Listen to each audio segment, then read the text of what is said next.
Agora sim, estamos aguardando o nosso convidado de hoje, Dr. Ângelo Feres, que vai falar para a gente sobre IST.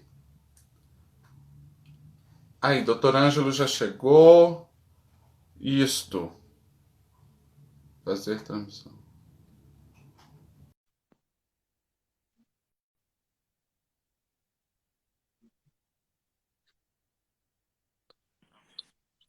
Muito bem, Dr. Ângelo. A luz tá ruim, Rafael. Vou trocar a luz. Tá. Não tá? Tá um pouquinho escuro. Se tiver uma luminária aí para poder...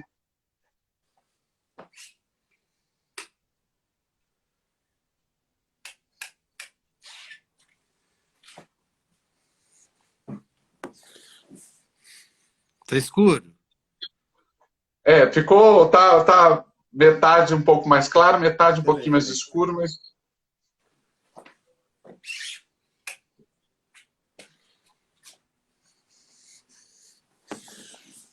E agora? Aí, ficou legal. Ficou bom? Tá bacana. Muito bom. Tá na hora? Doutor Ângelo, então, primeiro eu quero te agradecer por ter aceitado o convite, tá? Tá. Para nós é um prazer recebê-lo aqui, e ainda mais para a gente alertar, né, e falar sobre as DSTs, que agora é IST. Então, eu gostaria já de início, né, a nossa live vai ser bem breve, mas com pontos assim muito importantes e esclarecedor, né, para nós. A primeira pergunta, doutor Ângelo. Hum. Por que o Ministério da Saúde protocolou agora a IST ao invés de DST? Antes até de eu responder a sua pergunta, Rafa, eu também quero te parabenizar, porque eu sei que é o seu aniversário hoje, e você está Isso, comemorando de uma forma diferente, já que não pode juntar a gente, né? é, Então, quis colaborar mesmo com essa sua iniciativa, tá? muito obrigado. Então é o seguinte, pode parecer assim, gente falar DST e ST, pode parecer uma bobagem olhando assim, mas não é. É pertinente, porque, na verdade, a infecção sexualmente transmissível, ela vai nomear melhor esses agravos que a gente está falando. Exatamente porque existe uma diferença entre doença e infecção. Quando a gente fala DST, doença, a gente pressupõe uma pessoa que tem algum sinal, que tem algum sintoma, que está em busca do médico por causa daquilo que está vendo, está acontecendo. E a infecção, não.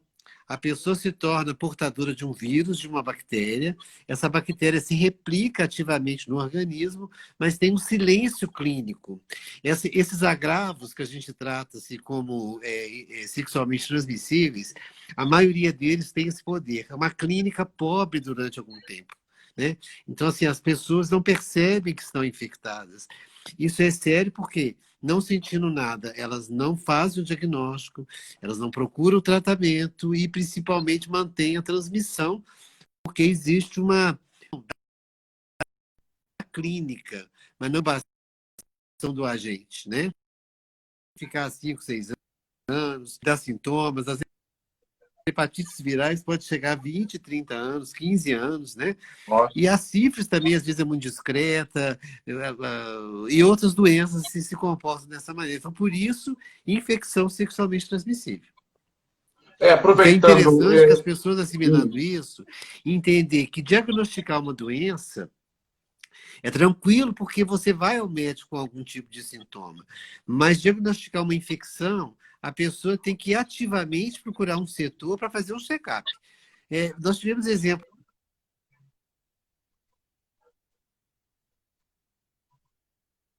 Tiveram 8 anos para poder, 6 anos para fazer um exame e não fizeram. Então, chegaram doentes, com a doença muito avançada, acabaram perdendo a vida por causa disso. Então, é muito importante que as pessoas façam o teste, mesmo sem sentir nada. uhum. E deixa eu perguntar, todas as DSTs ou ISTs, elas, elas são primeiro uma infecção ou algumas já são direto a doença? Ou todas Olha, primeiro é uma infecção?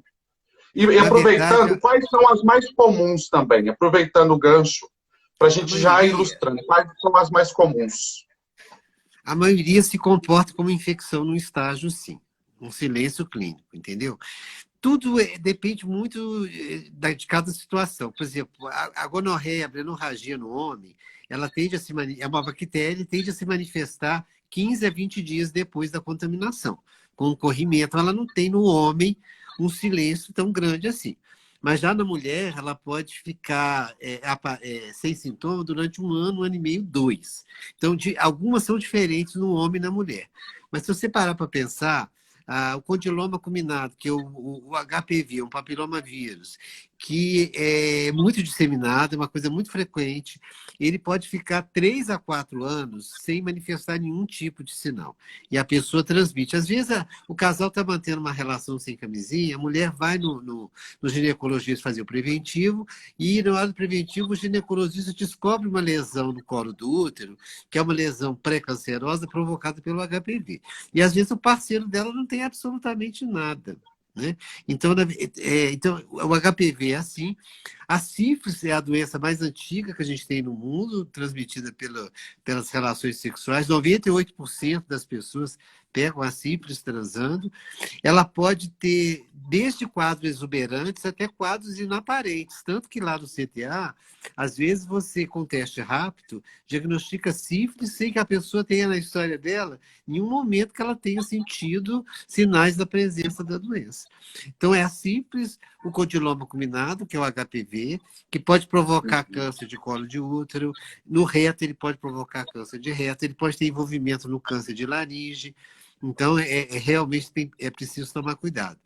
E o herpes genital é outro que você pode contaminar com o vírus e ter a primeira manifestação 15 dias depois, 1 ano depois, 3, 4 anos depois. Agora, essas são, então, as mais comuns. É o condiloma, a sífilis, as hepatites virais, que a gente não pode esquecer, são muito graves também, potencial de gravidade.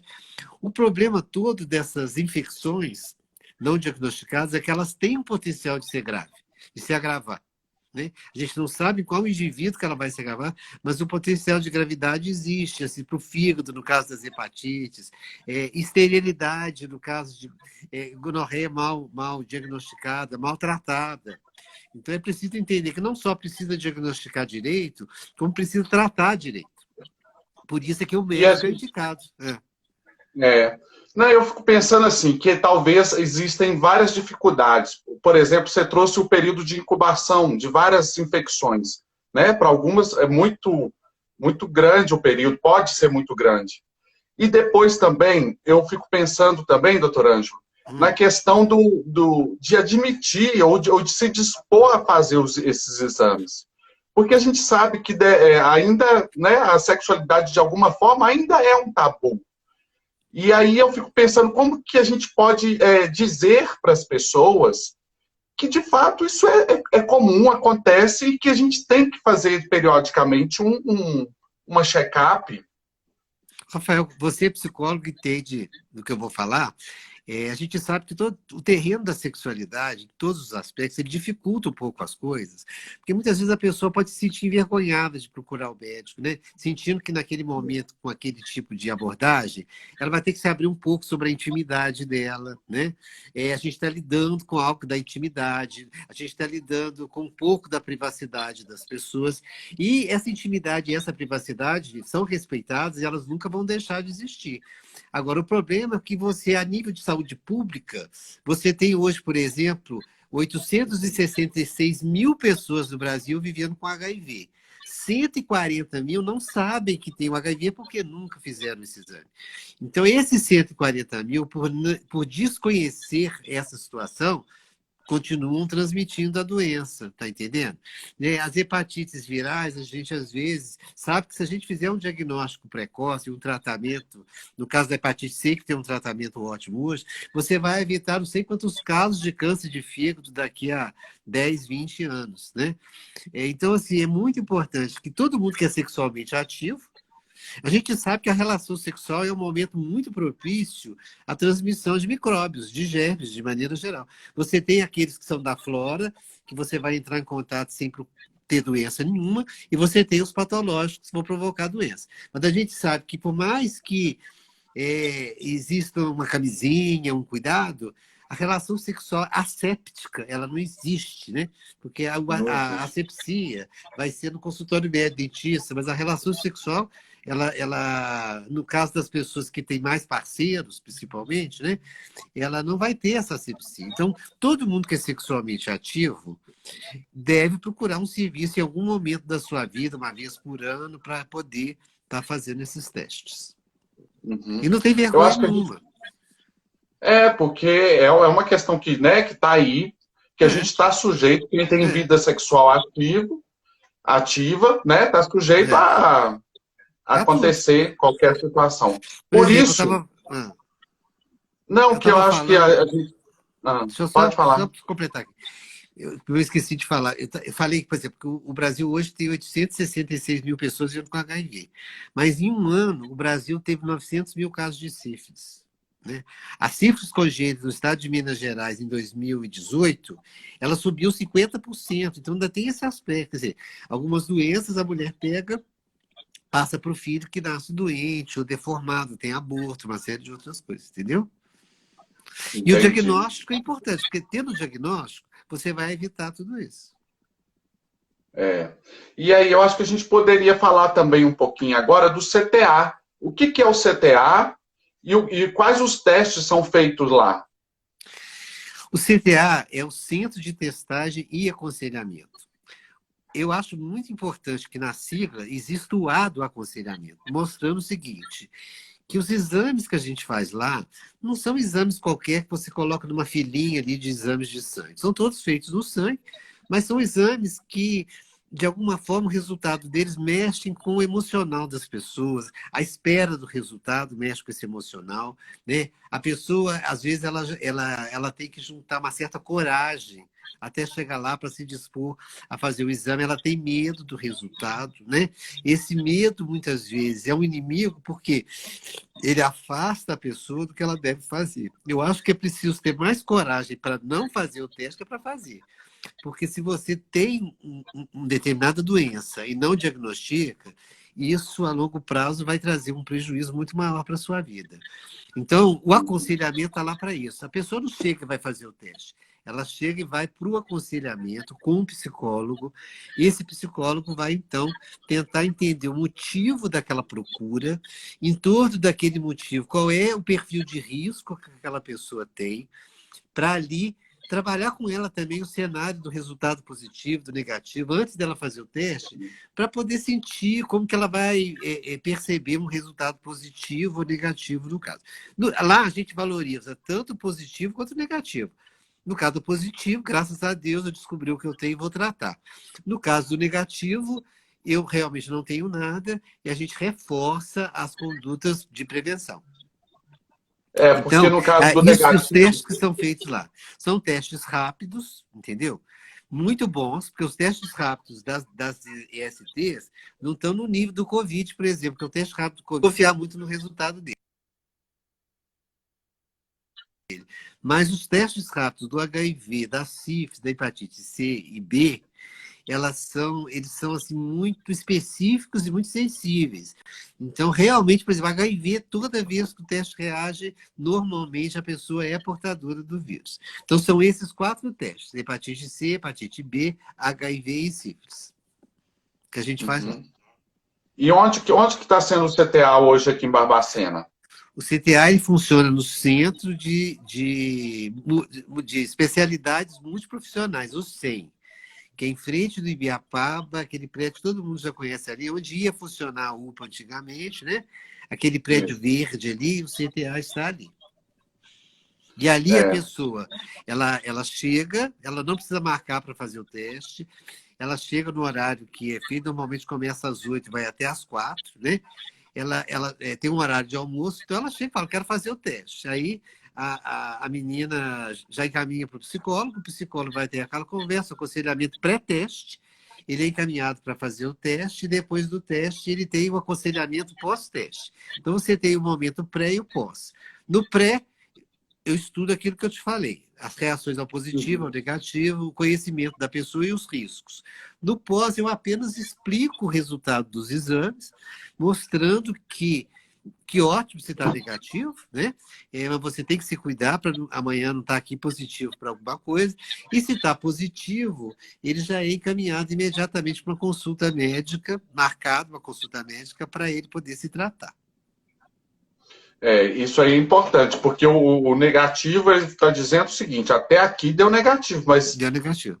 Amanhã não para sei. frente, amanhã precisa ter A cabeça os no lugar. métodos de prevenção. É. Então, vamos falar um pouquinho dos métodos de prevenção, doutor Ângelo. A camisinha, ela, a princípio, parece que é o maior método de prevenção que nós temos até hoje é a camisinha. A E teria camisinha outros, ou você... A camisinha é um método de barreira, tá? Ela, logicamente, que antes de a gente pensar nela como prevenção de doença, principalmente era a prevenção de gravidez numa mulher que, por exemplo, não podia tomar pílula, não queria tomar, né?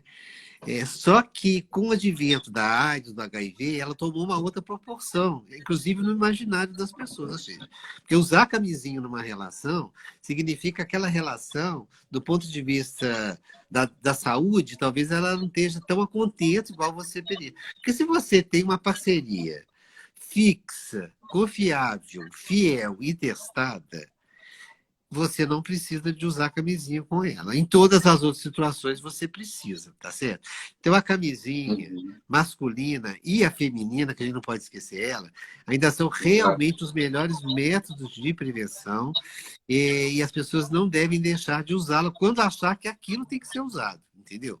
Eu acho que tem muita gente que sai de noite, bebe, vai para uma balada, tem uma relação sem a proteção, no dia seguinte acorda com aquela preocupação, com aquele tormento. Então, eu acho que, no meu entender, se você fizer a prevenção direitinho, no dia seguinte você acorda bem, eu fiz o que eu devia ter feito, entendeu? Sabe?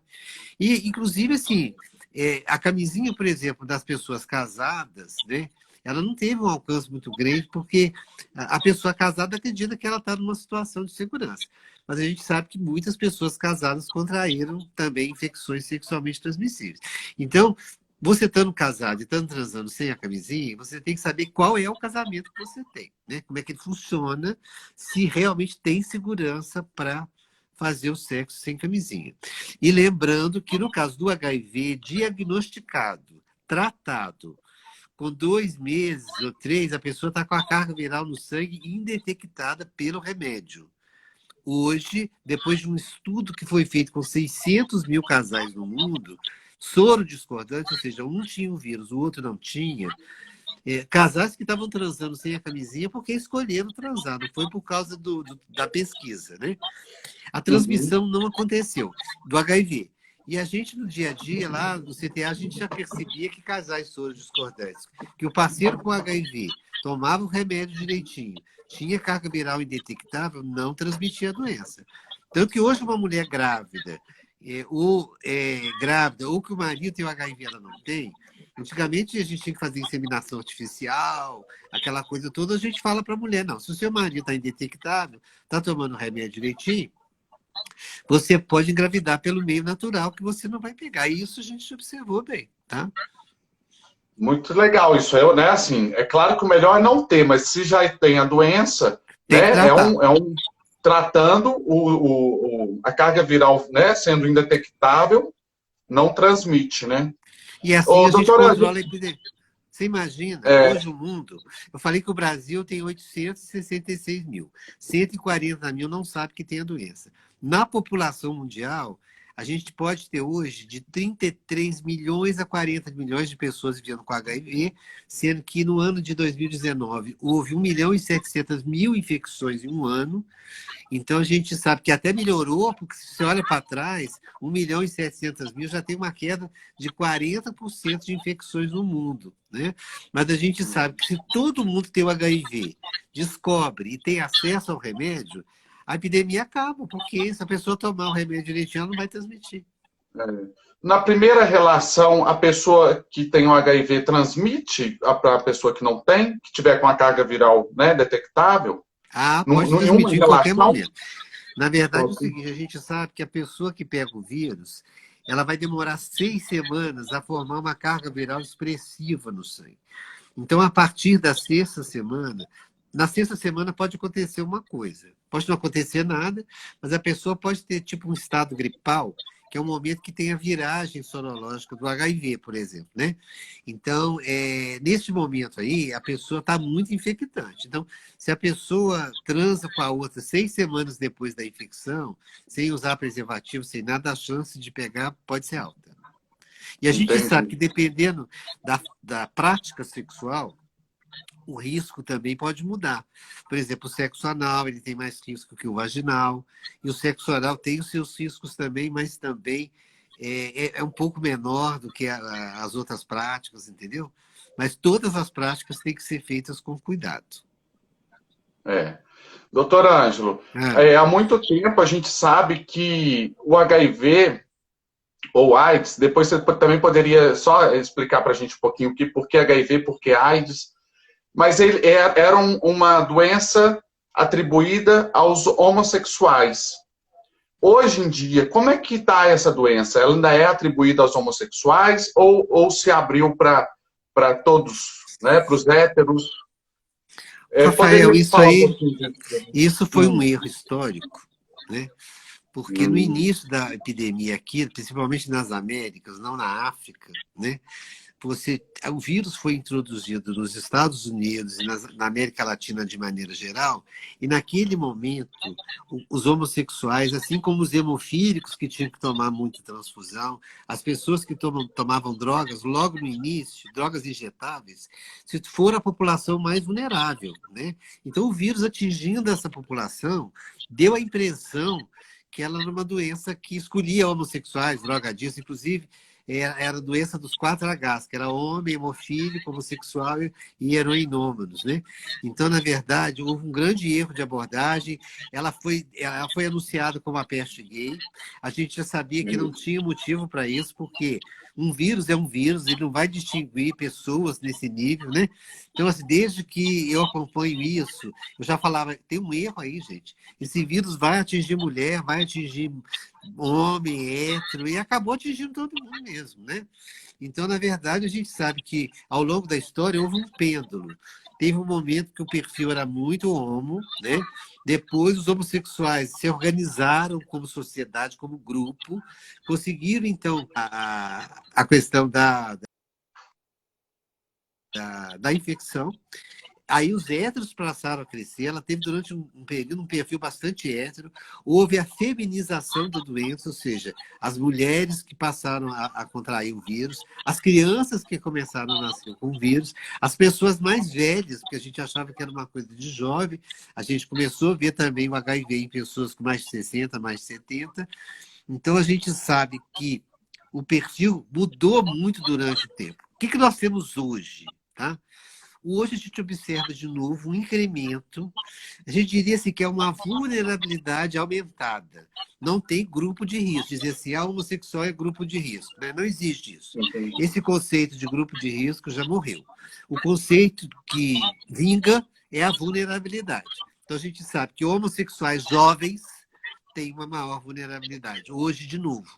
Então a gente vê nos serviços em geral muito diagnóstico em gays masculinos jovens, que vão aí até 25 anos. Isso tem acontecido em São Paulo, no Rio, Juiz de Fora, e não é diferente aqui em Barbacena, não. Entendeu? Então, os homossexuais jovens, parece que, como assim, as pessoas mais velhas viram a cara feia da epidemia nos anos 80 e 90. E esses mais jovens não viveram isso, já nasceram na época dos remédios, onde a doença está mais ou menos controlada, o medo, né, que funcionava como um freio, diminuiu bastante. Então, a gente está sempre alertando para isso, né? É igual o pessoal sem máscara na rua agora. Gente, a epidemia não acabou, né? Nós temos que não, continuar nos protegendo.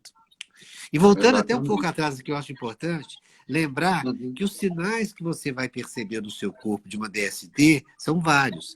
Feridas nos órgãos genitais, algum tipo de ardor, corrimento, aparecimento de verrugas, ferida única ou múltipla. Então, a pessoa tem que estar observando bem o próprio corpo para ver o surgimento de algum sinal.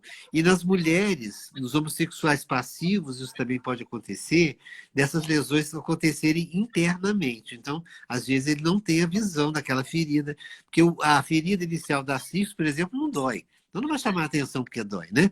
Você olha e vê. Então, lembrar de olhar o Normalmente, próprio corpo, né? normalmente a sífilis ela é descoberta na segunda fase dela, né? Ou na terceira, que a gente chama de sífilis latente. A maioria dos diagnósticos que a gente tem lá, Rafael, é na sífilis latente. Ou seja, o que é a sífilis latente? Eu tenho todo o sinal, os testes positivos, mas não sinto nada. Né? O que acontece com a sífilis latente? 30% das pessoas vão ter uma sífilis muito grave 10 anos depois. 30% podem ter uma cura espontânea. E 30% vão manter assim, a sorologia positiva sem uma doença. Mas como a gente não sabe qual grupo que a pessoa vai estar na cura, mantendo o teste, a gente trata indiscriminadamente todo mundo que tem diagnóstico de sífilis. Uhum. Tá? Mas só para a gente lembrar, AIDS e HIV, qual que é a diferença? A diferença é a mesma que eu falei no início. HIV é infecção sexualmente transmissível. A AIDS é doença. Entendeu? Entendi. Você fala que a pessoa que tem o HIV, ela está na fase silenciosa, que ela só tem o vírus. Quando ela tem AIDS, ela já tem a DST. Então, toda infecção vai virar uma DST. Né? No determinado momento ela é infecção, no outro ela é uma doença. É um progresso aquilo ali. Entendeu? Ô, doutora Ângela, a gente já está encaminhando aqui para os nossos finalmente. E eu queria que você falasse um pouquinho, não sei se você ainda é membro lá, mas da ABA. Da Associação Babacenense de Ação contra a AIDS. Isso. A ABA, inclusive, né, a dona Ângela Meneguin, não posso deixar de lembrar aqui, porque ela faleceu recentemente, né? E foi uma pessoa maravilhosa, foi uma pessoa incrível, uma pessoa de uma grande benfeitora da ABA. Uma grande benfeitora. Na verdade, ela foi a grande criadora, né? Durante muito tempo, deu sangue dela por aquela instituição. E lembrando de tudo que ela fez, é que eu espero que a ABA não morra como movimento, né? Porque, na verdade, ela é uma ONG. Como ONG, ela deveria ter um financiamento não governamental. Mas, durante um período, ela dependeu muito de dinheiro governamental para se manter de pé. Só que esse dinheiro, muitas vezes, ele era administrado pelo poder público e, de uns tempos para cá, não tem mais esse dinheiro. Né?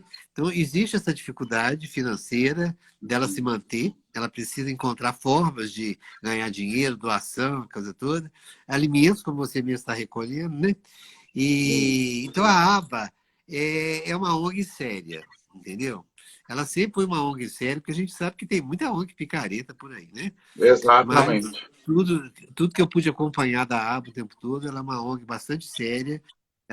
O papel dela mudou um pouco, né, o Rafael? Porque a ABA, ela não é assistencial. A ONG AIDS, ela deveria ser aquele braço e aquela perna que chega onde o programa não pode chegar. Por exemplo, fazer um trabalho com travestis e garota de programa no Trevo, entendeu?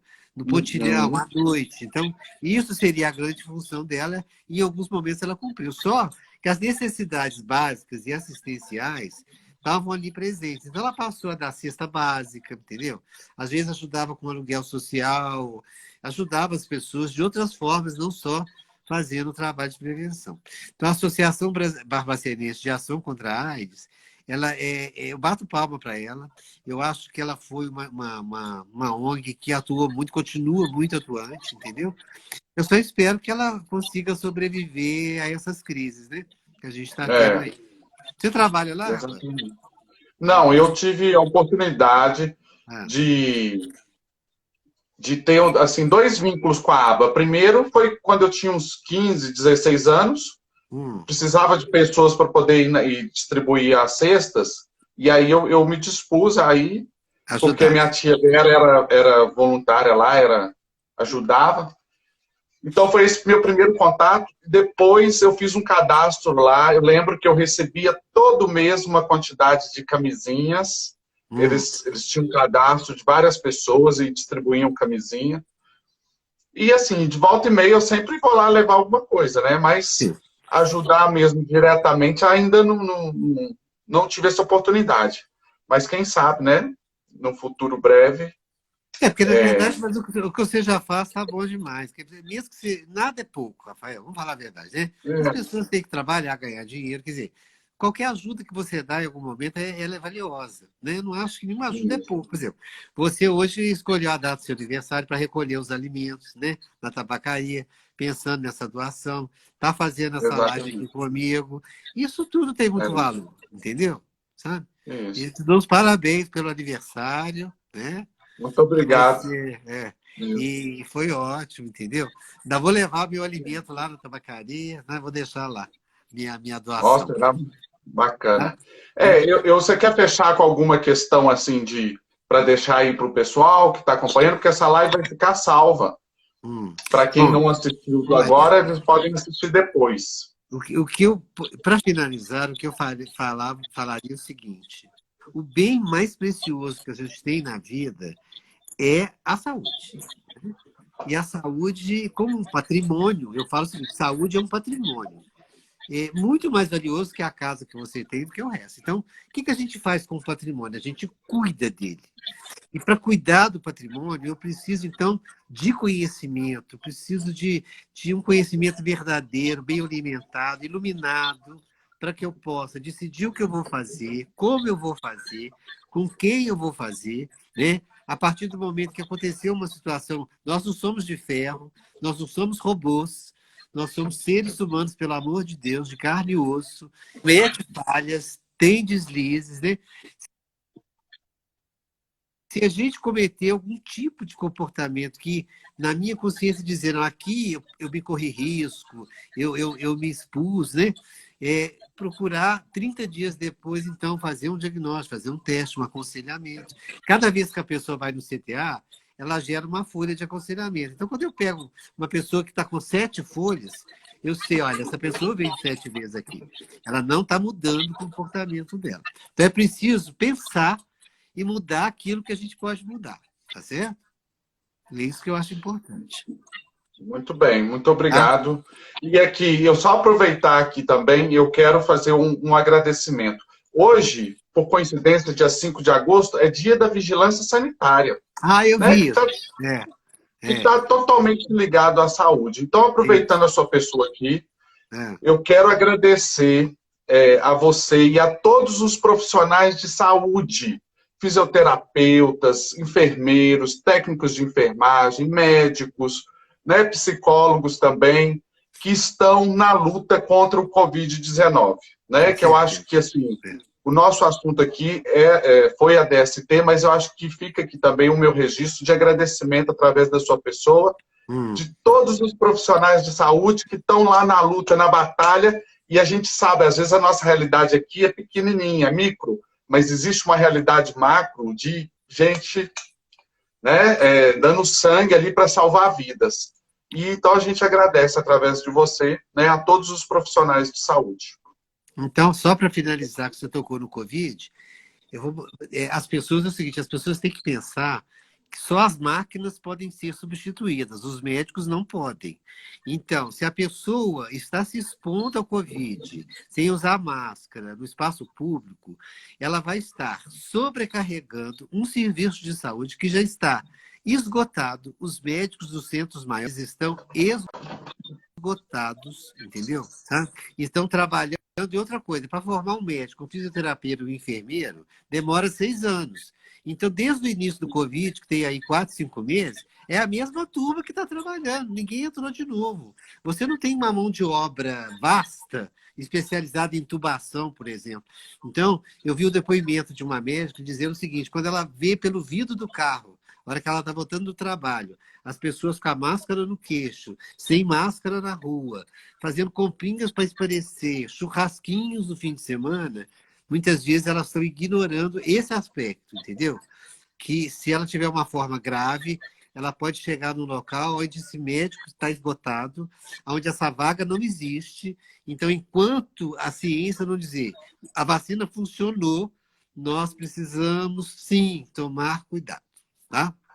Sim, exatamente. Tá? Boa dica. Doutor Ângelo, muito Nada. obrigado. Tudo de Por bom para nada. você.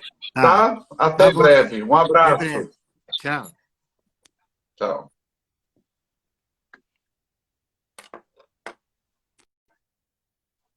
Ô, gente, então é isso. Nós tivemos aí uma visita ilustre do Dr. Ângelo. Que pessoa maravilhosa, né? Nos agraciou aí com várias dicas.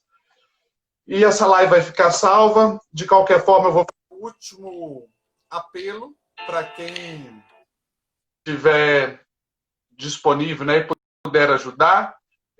Hoje é meu aniversário, mas durante essa semana toda, desde segunda-feira até dia 8/8, sábado, a gente está recolhendo 1 quilo de alimento, ou produtos de higiene, ou de higiene pessoal, ou para casa, né, de limpeza, para poder ajudar a ABA, né, Associação Babacenense de Ação contra a AIDS. E contamos com você. Para quem fizer essa doação, lá na Tabacaria Minas Gerais, vai estar concorrendo a 5 ursinhos de bichinhos de pelúcia. Tá bom? Agradeço a companhia. Tudo de bom para vocês. Um abraço.